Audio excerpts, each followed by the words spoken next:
കർത്താവിൻ്റെ പരിശുദ്ധമായ നാമം വാഴ്ത്തപ്പെടുമാറാകട്ടെ.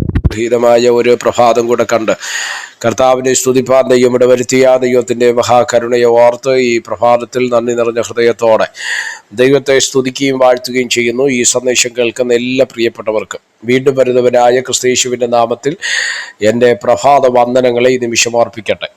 121 സങ്കീർത്തനം അതിൻ്റെ 7-ാമത് വാക്യം. യഹോവ ഒരു ദോഷവും തട്ടാത്ത വിധം നിന്നെ പരിപാലിക്കും, അവൻ നിന്റെ പ്രാണനെ പരിപാലിക്കും. ഈ വാക്യങ്ങൾക്കായിട്ട് ദൈവത്തിന് സ്തോത്രം ചെയ്യുന്നു. 121 സങ്കീർത്തനം നമുക്ക് അവർക്ക് പരിചിതമാണ്.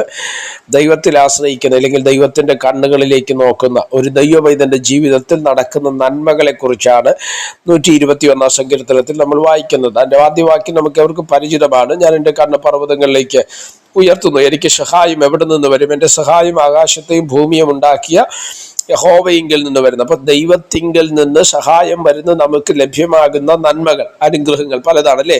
3-ാം വാക്യം വായിക്കുമ്പോൾ 3 പോലുള്ള വാക്യങ്ങൾ ശ്രദ്ധിക്കണമേ. അവിടെ പറയുന്നത് കാൽ വഴുതുവാൻ സമ്മതിക്കയില്ല, നമ്മളെ കാക്കുന്ന ഒരു ദൈവം, നമ്മളെ പരിപാലകൻ, സ്തോത്രം. അതുപോലെ യഹോവ നിന്റെ വലത്തുഭാഗത്ത് നിനക്ക് തണൽ, പകൽ സൂര്യനെങ്കിലും രാത്രി ചന്ദ്രനെങ്കിലും നിന്നെ ബാധിക്കുകയില്ല. എന്നിട്ടാണ് അടുത്ത് പറഞ്ഞത് യഹോവ ഒരു ദോഷവും തട്ടാത്ത വിധം നിന്നെ ദൈവത്തിന്റെ പരിപാലനം ഇല്ലെങ്കിൽ ദൈവത്തിന്റെ കണ്ണുകളിലേക്ക് നോക്കി ദൈവത്തിൽ ആശ്രയം വെക്കുന്ന ഒരു ദൈവവൈദ്യനെ സംബന്ധിച്ചിടത്തോളം നമുക്കുള്ള ഒരു പ്രത്യാശയാണ്, ഒരു ദോഷവും തട്ടാത്ത വിധം നമ്മെ അവൻ എന്ത് ചെയ്യും? പരിപാലിക്കും. എന്തുവാ അങ്ങനെ പറഞ്ഞതിന്റെ കാര്യം? ദോഷങ്ങളിലൂടെ യാത്ര ചെയ്തവരാണ് നമ്മളല്ലേ.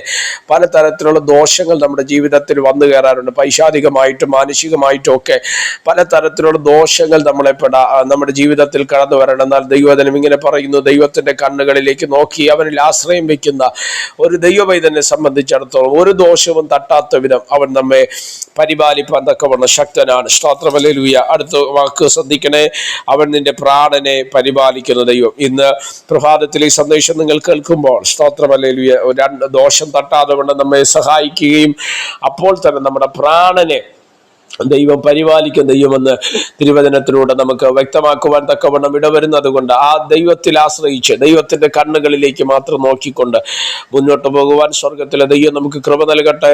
പ്രാർത്ഥിക്കാം. പരിശുദ്ധനായ ദൈവമേ, സ്വർഗീയ നല്ല പിതാവേ, അനുഗ്രഹീതമായ ഈ നല്ല സമയത്തിനായിട്ട് കർത്താവിന് സ്തോത്രം ചെയ്യുന്ന ഒരിക്കൽ കൂടെ ദൈവത്തിന്റെ പാതവിടെ ഞങ്ങൾക്ക് ഒരുമിച്ചായിരിക്കാൻ കർത്താവ് ഇടവരുത്തിനെന്ന് ഈ സന്ദേശമനേകർക്ക് അനുഗ്രഹവും ആശ്വാസവുമായി മാറുവാൻ സ്വർഗമിടയാത്തും. മഹത്വം അങ്ങേക്ക് യേശുവിൻ നാമത്തിൽ തന്നെ. ആമേൻ. എല്ലാവരെയും ദൈവം അനുഗ്രഹിക്കട്ടെ. God bless you.